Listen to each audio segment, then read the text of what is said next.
नमस्कार, आप देख रहे हैं सान इंडिया। मैं हूं बलराम और अभी आपको हम झारखंड चुनाव के नतीजों पर बात करेंगे कि अभी 1:29 हो रहे हैं, तो 1:30 तक में कौन सा रुझान दिख रहा है झारखंड चुनाव को लेकर। हमने जो आंकड़े बताए थे, लगभग आंकड़े उसी के इर्द गिर्द हैं। इंडिया गठबंधन चुनाव जीत रही है और एक तरफा जीत की तरफ आगे बढ़ रही है, लेकिन भाजपा भी टक्कर में दिख रही है। हालांकि उसकी सीटें कम हैं, लेकिन जितने अनुमान लगाया गया था लगभग उतने ही दिखाई दे रहे हैं। तो यहाँ पर हम बात करेंगे कि Jharkhand Mukti Morcha, Indian National Congress, RJD और सीपीआई, आजसू पार्टी और फिर लोक जनशक्ति पार्टी में क्या क्या हालात रही है, किसको कितनी सीटें मिल रही है और कितनी सीटों पर जीत हुई है। अगर सीधा सीधा बात करें तो अभी तक झारखंड मुक्ति मोर्चा जो है 31 सीटों पर लीडिंग कर रही है। सबसे बड़ी पार्टी बन के उभरी है झारखंड में, 31 सीटों पर लीडिंग कर रही है। ध्यान रखिए, लीडिंग कर रही है, जीती नहीं है। अभी एक भी सीटें किसी भी पार्टी को जीत नहीं मिली है और लीड चल रही है, मतलब आगे बढ़ रहे हैं। तो 31 सीटों पर अभी पहले पार्टी के रूप में झारखंड मुक्ति मोर्चा है। दूसरे पार्टी के रूप में अभी भारतीय जनता पार्टी है, जिसके पास 27 सीटों पर बढ़त मिलती हुई दिख रही है। तीसरे नंबर पर इंडियन नेशनल कांग्रेस है, कांग्रेस पार्टी है, जो 14 सीटों पर आगे बढ़ रही है। तो ये तीन बड़ी पार्टियां हैं। चौथे नंबर पर आरजेडी है, राष्ट्रीय जनता दल, इसकी 4 सीटों पर बढ़त दिख रही है। 2 सीटें पर सीपीआई है और 1 सीटें पर आजसू पार्टी जो है सुदेश महतो की, वो आगे चल रहे हैं। अभी सबसे पहले ये देख लेते हैं कि झारखंड मुक्ति मोर्चा के जो सुप्रीमो हैं हेमंत सोरेन, जो बरहेट विधानसभा से चुनाव लड़ रहे हैं, उसकी क्या स्थिति है, कितने सीटों पर वो उसको बढ़त मिल रही है। तो सबसे पहले हम यहाँ पर बरहेट को चेक कर लेते हैं। बरहेट में हम अगर देख रहे हैं तो अभी तक हेमंत सोरेन को 36,342 वोट मिले हैं और उनके जो दूसरे नंबर पे हैं, पहले नंबर पे हेमंत सोरेन है बरहेट में, 36,342 सीटें वोट उनके मिले हैं। दूसरे नंबर पर भारतीय जनता पार्टी है, उनको 18,358 वोट मिले हैं और लगभग अभी हेमंत सोरेन 17,984 वोटों से आगे चल रहे हैं, मतलब वो लीड कर रहे हैं 17,984 वोटों से। तीसरे नंबर पर जो यहाँ पर है थॉमस सोरेन, इसको जो है जयराम महतो की जो पार्टी है झारखंड लोकतांत्रिक क्रांतिकारी मोर्चा, उसको उतारा था, तो अभी मात्र उसको 921 वोटें मिली है और वो 35,421 वोटों से पीछे चल रहे हैं। तो पहले नंबर पर हेमंत सोरेन है, 17,984 वोटों से आगे चल रहे हैं। दूसरे नंबर पर भारतीय जनता पार्टी के हैं गैमलियल हेम्ब्रम, तो वो अभी 17,984 वोटों से पीछे चल रहे हैं, दूसरे नंबर पे हैं। तो अब मैं बात कर लेता हूं कि जो बरहेट विधानसभा थी, इसकी बात कर लिए हैं। इसके बाद बात करते हैं कि कल्पना सोरेन जो चुनाव लड़ रही है गांडे विधानसभा सीट से, तो गांडे में क्या हालत है, अभी कितनी वोटों से आगे चल रही है और क्या स्थिति है, अभी तुरंत देख लेते हैं। गांडे की अगर बात करें तो गांडे की जो सीटें दिख रही है, मुनिया देवी अभी आगे चलती हुई दिख रही है। मुनिया देवी भाजपा की प्रत्याशी है, 7,634 वोटों से मुनिया देवी आगे चल रही है। मुनिया देवी को 55,846 वोट अभी तक मिले हैं और दूसरे नंबर पर कल्पना सोरेन है और इसको जो दिख रही है यहाँ पर वोट मिली हुई है 48,212 वोट इनको मिला हुआ है। तो 7,634 वोट से जो है पीछे चल रहे हैं कल्पना सोरेन। ये एक बहुत बड़ी खबर है। यहाँ पर अभी आंकड़े हम बता रहे हैं 1:35 तक की, ये जो आंकड़े हैं, मुनिया देवी आगे चल रही है और गांडे विधानसभा सीट से। तीसरे नंबर पर चल रहे हैं रामेश्वर दुसाद के है, वो तीसरे नंबर पर है, इंडिपेंडेंट लड़े थे और उसको अभी मात्र 1,411 वोट मिले हैं, तो ये तीसरे नंबर पे हैं। तो यहाँ पर भारतीय जनता पार्टी निश्चित तौर पर लीडिंग करते हुए नज़र आ रही है। अगर एक और जो प्रसिद्ध चेहरा है उसकी बात करें, बाबूलाल मरांडी, जो भाजपा के प्रदेश अध्यक्ष भी हैं, वो धनवार विधानसभा सीट से चुनाव लड़ रहे हैं। तो धनवार विधानसभा सीट पे क्या हालत है, इसकी अगर देख ले तो उसको भी फटाक से चेक कर लेते हैं कि धनवार में क्या स्थिति है। अगर धनवार की बात करें तो बाबूलाल मरांडी 12,127 वोटों से आगे चल रहे हैं, उसको अभी 28,465 वोट मिले हैं। और दूसरे नंबर पे निजामुद्दीन अंसारी है, जो झारखंड मुक्ति मोर्चा से चुनाव लड़ रहे हैं, तो उनको अभी 16,338 वोट मिली है। तो यहाँ पर आप देख सकते हैं कि बाबूलाल मरांडी, कहा जाता था कि उनकी किस्मत बहुत दांव में फंसा हुआ है, तो बाबूलाल मरांडी हालांकि अभी आगे चल रहे हैं और इनके लिए ये सुखद खबर है। भाजपा में इसकी अच्छी पकड़ यहाँ से साबित हो सकती है।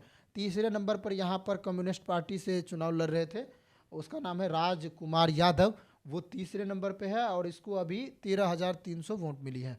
तो यहाँ पर ये पीछे चल रहे हैं। पहले नंबर पे बाबूलाल मरांडी 12,000 सीटों से आगे चल रहे हैं। तो देखिए यहाँ पर क्या परिणाम निकलता है। बाबूलाल मरांडी, हालांकि कल्पना सोरेन का जो मुकाबला है गांडे विधानसभा सीट से, वो मुकाबला बदल सकता है। वो इसलिए क्योंकि गांडे विधानसभा सीट पे कल्पना सोरेन ने बहुत मेहनत की है और उनकी बहुत अच्छी पकड़ भी थी। जिस हिसाब से वो चुनाव प्रचार करती हुई नजर आई, लोगों की बातें करती हुई नजर आई, तो ऐसा लग रहा था कि उनकी जीत तो कंफर्म है। लेकिन फिलहाल वो लगभग 7,000 वोटों से पीछे चल रही है। तो देखिए क्या होता है, मतदान बदल सकते हैं। अभी वोटों की गिनती अभी चल ही रही है, तो ये अभी दिख सकता है कि इसकी क्या स्थिति है। देखते हैं। अभी 27 सीटों पर अभी भी भारतीय जनता पार्टी आगे चल रही है। अभी तुरंत अपडेट हुई है, 30 सीटों पर अभी झारखंड मुक्ति मोर्चा आगे चल रही है, अपडेट कर दी गई है। अगर अभी एक और प्रसिद्ध चेहरे की बात करें, जयराम महतो, जो अभी बेरमो विधानसभा सीट से चुनाव लड़ रहे थे, झारखंड लोकतांत्रिक क्रांतिकारी मोर्चा उनका जो पार्टी है, बहुत नज़र आते हैं वो सोशल एक्टिविटिस्ट के रूप में। लोकसभा चुनाव में भी उन्होंने अपना किस्मत आजमाया था लेकिन हार गए थे। तो जयराम महतो की चेक कर लेते हैं और बेरमो विधानसभा सीट से बेरमो में उसकी क्या स्थिति है। अगर बेरमो की बात करें तो इस बार जयराम महतो की बहुत अच्छी स्थिति तो नहीं दिख रही है। कुमार जो जयमंगल है, अनूप सिंह, कुमार जयमंगल उर्फ Anoop Singh, Indian National Congress party के उन्हें 72,792 सीटें मिली है और लगभग 21,256 वोटों से उनको बढ़त मिली है। ये पहले नंबर पे हैं कांग्रेस पार्टी से। दूसरे नंबर पे रविंद्र कुमार पांडे हैं भारतीय जनता पार्टी से, 51,536 सीटें उन्हें मिली हुई हैं। तीसरे नंबर पे जयराम महतो हैं, 46,014 वोट उनको मिला हुआ है। तो जयराम महतो, हमको लगता है कि फिर से इस बार उनका किस्मत साथ नहीं दिया है। जयराम महतो तीसरे नंबर पे हैं। कुमार जो जयमंगल है वो पहले नंबर पे हैं कांग्रेस पार्टी से। यहाँ पर आप देख सकते हैं तो 26,778 वोटों से जयराम महतो पीछे चल रहे हैं। बहुत ज़्यादा अंतराल है, जीतने में थोड़ी सी मुश्किल हो सकती है। हालांकि जो भारतीय जनता पार्टी के उम्मीदवार हैं वो 21,256 वोटों से पीछे हैं और ये 26,778 वोटों से पीछे है। तो देखते हैं क्या होता है। कुमार जयमंगल बहुत वोटों से आगे है, तो अब नहीं लगता है कि मुझे कि इसमें चेंज हो सकता है, कोई बदलाव दिख सकता है। निश्चित तौर पे कांग्रेस पार्टी के ये कुमार जयमंगल यहाँ से जीत हासिल करेंगे, लेकिन क्या परिणाम निकलता है कहाँ पर, इसको अभी देखना बाकी है।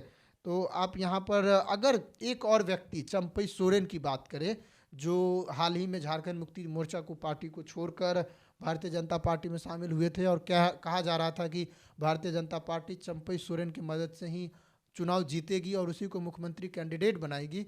तो ये अब देखना है कि झारखंड मुक्ति मोर्चा से अलग हुए चंपई सोरेन, वो अभी सरायकेला से विधानसभा सीट से चुनाव लड़ रहे हैं। तो सरायकेला की देख लेते हैं कि अभी उसकी क्या स्थिति है। अगर बात करें सरायकेला की तो तुरंत हम यहाँ पर चेक कर लेते हैं। सरायकेला में चंपई सोरेन निश्चित तौर पे आगे चल रहे हैं। उनको 82,681 वोट मिले हुए हैं। लगभग 39,105 वोटों से आगे चल रहे हैं चंपई सोरेन। दूसरे नंबर पर झारखंड मुक्ति मोर्चा है के उम्मीदवार है गणेश महाली और उनको जो है अभी 43,576 वोट मिले हुए हैं। तो ये एक बड़ी खबर समझ लीजिए कि है। चंपई सोरेन, कहा जा रहा था कि उनसे पार्टी ने पल्ला झाड़ लिया है, अब उन्हें महत्व नहीं मिल रही है। हालांकि चंपई सोरेन उन्होंने साबित कर दिया कि नहीं, हम जो है अभी बाकी है, उसे टाइगर कहा जाता है इस इलाके में। तो भारतीय जनता पार्टी से चंपई सोरेन निश्चित तौर पे आगे चल रहे हैं। तो यहाँ पर देखिए क्या होता है। तो चंपई सोरेन एक अच्छी स्थिति में नजर आ रहे हैं। अभी तक हमने बात किया, इसके बाद एक आखिरी आदमी सुदेश महतो की बात कर लेते हैं, जो सिल्ली विधानसभा सीट से चुनाव लड़ रहे हैं। तो सिल्ली से क्या स्थिति है सुदेश महतो की, आजसू पार्टी से चुनाव लड़ रहे हैं। तो देख लेते हैं सिल्ली की क्या स्थिति है।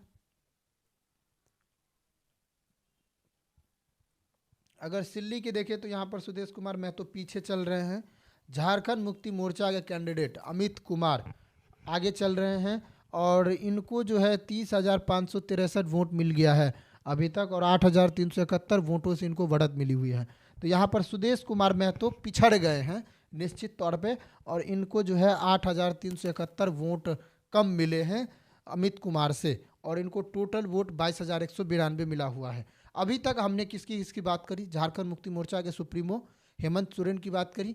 लगभग वो ठीक ठाक वोटों से आगे चल रहे हैं, 18,000 वोटों से आगे चल रहे हैं। इसके बाद दूसरे नंबर पे मैंने बात किया हेमंत सोरेन की पत्नी कल्पना सोरेन की, वो लगभग 8,000 या 7,500 वोट कह सकते हैं उससे पीछे चल रही है। तो इस पर कभी भी जीत हो सकती है। और वहाँ पर जो भाजपा के कैंडिडेट हैं मुनिया देवी, उसको जो है अभी बढ़त मिल रही है। तो देख लेते हैं कि इस पर क्या होता है। फिर हमने बात करा चंपई सोरेन की। चंपई सोरेन बहुत सीटों से आगे चल रहे हैं। जयराम महतो तीसरे नंबर पे है, उन्हें पीछे चल रहे हैं वो। और अभी सुदेश महतो की भी बात कर ही लिए हैं, चंपई सोरेन की बात हो गई है, बाबूलाल मरांडी की बात हो गई है। और इस तरीके से अगर देखें तो अभी करेंट में झारखंड मुक्ति मोर्चा को 30 सीटों पर बढ़त मिल रही है, भाजपा को 27 सीटों पर बढ़त मिल रही है, इंडियन नेशनल कांग्रेस को 14 सीटों पर बढ़त मिल रही है, आरजेडी को 4 सीटों पर बढ़त मिल रही है, और सीपीआई को 2, आजसू को 1, और जो लोक जनशक्ति पार्टी है उनके से जो है उनको जो है 1 सीटों पर मिल रही है। तो यहाँ पर पूरी तरह 81 विधानसभा सीटों पर अगर ऐसे देखें आप तो 30 सीटें झारखंड मुक्ति मोर्चा की और 14 सीटें कांग्रेस पार्टी की। तो 30, 14, 44, 4 सीटों पर आरजेडी, तो 48, और 2 सीटों पर सीपीआई, 50 सीटों पर झारखंड में जो है लीडिंग चल रही है इंडिया गठबंधन की। और मुझे लगता है ये बहुत अच्छी बढ़त है, यहाँ पर जीत हो सकती है। तो ये झारखंड मुक्ति मोर्चा, कांग्रेस, भारतीय जनता पार्टी, आरजेडी, इन सभी की सीटों का आंकड़ा था जो मैंने अभी झारखंड विधानसभा चुनाव से संबंधित देखा है। तो देखते हैं आगे क्या रिपोर्ट रहती है। तब तक के लिए नमस्कार, देखते रहिए साउंड इंडिया। नमस्कार, जय हिंद।